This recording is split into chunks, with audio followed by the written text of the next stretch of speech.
오늘도 오구육이 드린 찬양 우리 하나님이 받으시고 또 오구역 가정가정마다 우리 하나님이 함께 하시고 역사하여 주셔서 주의 은혜 가운데 살아가는 복된 가정들 되도록 축복하옵소서. 오늘도 말씀을 듣습니다. 이 말씀을 통하여 주시는 하나님의 귀한 은혜의 말씀 앞에 우리의 마음 문을 열고 귀를 열어 하나님 말씀에 집중하여 이 말씀을 따라 믿음으로 순종하여 열매 맺는 복된 시간 될 수 있도록 주의 성령 하나님 충만히 역사하여 주옵소서. 예수님의 이름으로 기도드립니다. 아멘. 요즘은 시대가 많이 바뀌어서 아버지의 권위가 많이 떨어졌습니다. 예전에는 유교의 뿌리가 깊이 내린 우리나라에서 아버지의 말씀은 가정에서 곧 법이었지요. 그것 때문에 권위적인 가장으로 인하여 상처를 받은 많은 가족들이 있기는 했지만 말입니다. 자녀들에게 있어서 아버지는 두려움의 대상이었습니다. 아버지가 어떤 말씀을 하시면 감히 거역하지 못했지요. 아버지의 말씀이 때로는 이해가 되지 않는 경우도 있었지만 거역해서는 안 되는 두려움 때문에 그 말에 자녀들은 복종했던 것을 기억합니다. 때로 부모는 자녀들에게 두려움 대상이 될 때가 있습니다. 그 두려움 때문에라도 부모의 말에 순종해야 하는 때가 있었다는 말이지요. 특히 신앙인들에게 있어서 신앙의 문제만큼은 부모의 권위를 가지고 아이들을 지도해 나가야 합니다. 때론 자녀들에게 불만이 있을 수 있겠지만 신앙적인 면만큼은 부모 말씀에 순종하며 살아갈 수 있도록 그렇게 양육해 가야 할 것입니다. 지금 당장은 자녀들이 깨닫지 못하더라도 그것이 나중에는 올바른 선택이었다는 것을 알게 될 것입니다. 그런데 우리가 무엇보다도 두려워할 대상은 사람이 아니라 하나님이십니다. 우리 주님께서도 몸은 죽여도 영혼은 능히 죽이지 못하는 사람들을 두려워하지 말고 오직 몸과 영혼을 능히 지옥에 멸할 수 있는 하나님을 두려워하라, 그렇게 말씀하셨습니다. 우리가 정말 하나님을 두려워하기만 해도, 하나님의 말씀을 두려워하기만 해도 우리는 순종하게 된다는 것을 의미하고 있지요.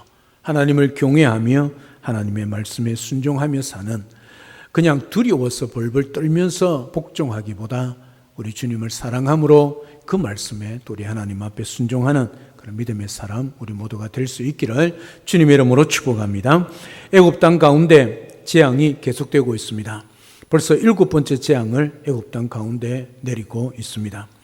왜 하나님은 바로와 지루한 고무줄 당기기를 계속하고 있을까? 하나님은 단 한 번에 완벽하게 심판할 수 있습니다. 그럼에도 불구하고 왜 이렇게 어떻게 보면 질질 끈다고 생각 들지 않습니까? 말 안 들으면 뒤통수 한 대 때리면 되지 않겠습니까? 경상도 물론 뭐요? 눈가리가 튀어나오도록 말입니다.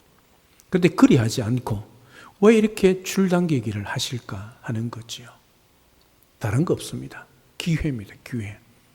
하나님은 지금 바로에게, 애굽 백성들에게 그렇게 수많은 기회를 주고 있다는 사실이지요. 그리고 오늘 본문 15절의 말씀처럼 하나님께서 돌림병으로 바로와 애굽 백성을 쳤다면 그들은 다 죽게 될 것이고 이스라엘 백성은 유유히 애굽 땅을 빠져나가면 되는 것이요. 그런데 하나님은 그렇게 하지 않고 바로의 완악한 마음을 그대로 내버려 두고 바로를 그 자리에 그대로 세워두고 있습니다. 그에 대한 답 16절에서 이렇게 말씀합니다. 내가 너를 세웠으면 나의 능력을 내게 보이고 내 이름이 온 천하에 전파되게 하려 함이었더라.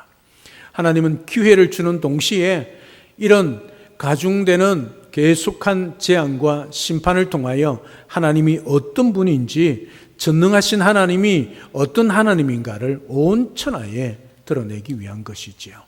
여러분, 소문은 어떻게 됩니까? 천리를 갑니다. 발 없는 말이 천리를 간다 하지 않습니까? 여러분, 애굽이 한 번도 아니고 이렇게 계속해서 반복적으로 재앙을 당하는 것을 보면 그 주변 나라들이 어떻게 해요?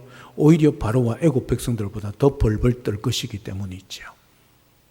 그래서 하나님이 온 천하에 그 전능하신 능력의 하나님의 이름이 전파되기 위하여 또한 그렇게 하셨다는 것을 말하고 있는 것입니다. 하나님은 애굽 땅 가운데 일곱 번째 재앙인 우박 재앙을 내리십니다.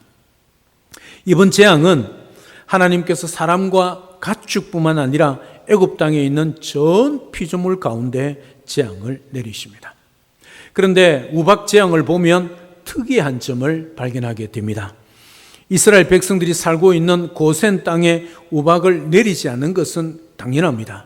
하지만 애굽 백성들에게도 재앙을 피할 수 있는 기회를 주셨습니다. 하나님께서는 하루의 기한을 주시면서 애굽 가운데 전에 보지 못한 듣지 못한 무거운 우박 재앙을 내리는데 들어있는 것들은 가축이나 채소나 심지어 사람까지도 그 재앙을 그대로 받지만 집으로 피하여 드린 것은 재앙을 피하게 하셨습니다. 이스라엘 땅만 아니고 고센 땅만 아니라 애굽 땅, 애굽 백성들에게 기회를 주셨다는 것이지요. 여러분, 이 우박은 우리가 말하는 그런 우박 정도의 차원이 아닙니다. 24절의 말씀에 보면 우박 가운데 불덩이가 섞여 내렸다, 그렇게 말씀하고 있는 거지요. 그 우박의 강도가 얼마나 큰지 25절에 보면 들의 모든 나무를 꺾었다, 그렇게 말합니다. 여러분, 어떤 우박이 내려야 들에 있는 모든 나무들이 꺾이겠습니까? 여러분, 나무 한번 도끼질을 해보신 적 있죠? 도끼질 한번 딱 하면 나무가 꺾입니까? 안 꺾입니다. 그런데 그 나무를 단 한 번에 꺾는 우박이 내렸다는 거지요. 그러면 그 우박을 맞는 들에 있는 짐승, 사람들 어떻게 될까요? 그냥 죽지 않습니다. 박살납니다. 박살. 모든 나무를 꺾는다면, 그 정도의 우박이라면 들에 서 있는 짐승, 사람 모두가 박살이 나는 거죠. 다 죽는다는 말이죠. 이런 엄청난 우박 재앙을 하나님은 애굽 백성들에게 피할 길을 주셨다는 것은 놀라운 일입니다. 곧 하나님께서는 애굽 백성들에게 긍휼을 베풀어 주기를 원하고 계신다는 것을 알게 됩니다. 여기에 하나님의 사랑이 또한 포함되어 있지요. 하나님께서 악인이 멸망당하기를 원하는 분이 아니라 악인들이 회개하고 돌아오기를 원하시는 분입니다. 바로가 완강하게 완악하게 계속 거부함에도 불구하고 한 번의 재앙으로 끝내지 않고 계속해서 재앙을 거듭거듭 내리시는 것은 바로에게 하나님께서 돌이킬 수 있는 기회를 계속 주고 있는 거지요. 하나님의 경고를 들은 애굽 사람의 태도 두 가지였습니다. 오늘 본문에 보면 여호와의 말씀을 마음에 두지 않은 사람들은 그의 종과 가축들을 들에 그대로 두었습니다. 너희 신은 노예의 신이지 않느냐? 너희 신이 우리 애굽의 신보다 위대하지 못하다. 콧방귀를 낀 거지요. 그래서 들에 가축들과 종들을 치는 종들을 그대로 두었습니다. 그러나 여호와의 말씀을 두려워한 사람들은 그 종들과 가축들을 집 안으로 들여다 놓았습니다. 결과는 어떻게 되었을까요? 그 다음 날 우박이 내렸습니다. 극과 극이었습니다. 순종한 사람은 살았고 그렇지 않은 사람들은 다 죽었습니다. 애굽 사람들이 하나님을 믿는 참된 믿음이 있어서 하나님의 말씀을 순종한 것이 아닙니다. 오늘 성경에 보면 뭐라고 말하고 있냐면 하나님의 말씀을 두려워했다, 그렇게 말하고 있습니다. 하나님이 두려웠기 때문입니다. 그 하나님이 어떤 하나님이고 그 하나님이 우리의 신이고 그 하나님을 내가 믿기 때문에 순종하여 들은 것이 아니라 그 하나님의 말씀이 엄청나고 그 하나님의 말씀이 그대로 이루어진다면 우리 모든 종들과 가축들이 다 죽을 것을 두려워했기 때문입니다. 이미 애국 백성들은 하나님께서 내리는 6번째 재앙까지 경험을 했지요. 그리고 7번째 재앙을 또 하나님이 내리신다고 모세를 통하여 말씀하시니 재앙을 당할까 두려워서 그 하나님 말씀에 순종했다는 말입니다. 물론 그 말씀을 무시한 사람들은 우박 재앙을 그대로 당했습니다. 하나님을 비록 온전히 그들의 하나님으로 신으로 믿지는 않았지만 두려워해서 순종만 해도 하나님께서는 그 생명을 살려주시고 재앙을 당하지 않게 하셨다는 사실입니다. 이 부분이 우리에게 가르쳐주는 교훈이 너무나 큽니다. 하나님을 자신의 신으로 믿지 않고 단지 두려워서 벌벌 떨면서 그 말씀대로 순종해도 이런 은혜를 누린다면, 하나님이 그런 은혜를 주신다면 하물며 하나님의 말씀을 기쁜 마음으로 순종하는 자들을 하나님께서 얼마나 기뻐하시겠냐는 것입니다. 하나님을 믿지 않고 그 하나님의 말씀이 두려워서 벌벌 떨면서 복종하는 그들에게 이런 은혜를 주셨다면 우리는 하나님을 믿고 있는 자들입니다. 전능하신 하나님이고 우리의 아버지고 천지의 창조주이심을 우리가 믿고 있습니다. 그 믿음으로 순종할 때에 하나님 앞에 그렇게 순종할 때 하나님이 얼마나 기뻐하시겠냐는 것입니다. 그런 사람을 우리 하나님이 그냥 기뻐만 하시겠습니까? 책임져 주시고 그 인생을 이끌어 주시고 도와주시지 않겠느냐는 것이지요. 과연 오늘날의 그리스도인들이 애굽 백성들이 하나님의 말씀을 두려워하는 만큼 하나님의 말씀을 두려워할까라는 의문을 던지게 됩니다. 하나님의 말씀을 두려워하기만 해도 두려워서 순종만 한다면 우리가 하나님의 말씀을 제대로 순종하지 않는다는 것을 다르게 말하자면 하나님의 말씀을 하나님을 그만큼 두려워하지 않는다는 뜻이겠지요. 하나님의 말씀을 무시하고 있다는 거지요. 이스라엘 백성들이 광야에서 하나님께 원망하고 불평했습니다. 그러자 하나님께서 불뱀을 그들 가운데 내립니다. 그래서 그들을 물게 합니다. 불뱀에 물린 이스라엘 백성들이 잘못했으니 살려달라고 모세에게 와서 아우성을 칩니다. 그때 모세가 하나님께 나아가서 기도합니다. 그때 하나님께서는 장대 높이 놋뱀을 달아서 그 놋뱀을 쳐다보는 사람들은 다 나을 것이라 그렇게 말씀했습니다. 여러분 생각해 보십시오. 좀 치사한 방법 아닙니까? 그냥 잘못했습니다, 용서해 주십시오 하면 어떻게 해요? 불뱀에 불려서 그 몸에 열이 나고 막 두통이 있고 죽어가는데 한마디로 다 낫게 해줄 수 있지 않겠습니까? 그래도 왜 하나님은 장대 높은 곳에 불뱀을 달게, 놋뱀을 달게 하고 그 놋뱀을 쳐다보게 했을까 하는 거지요. 여러분 다른 거 없습니다. 믿음의 순종을 보시기 원하는 거지요. 이스라엘 백성 가운데 두 가지 반응이었습니다.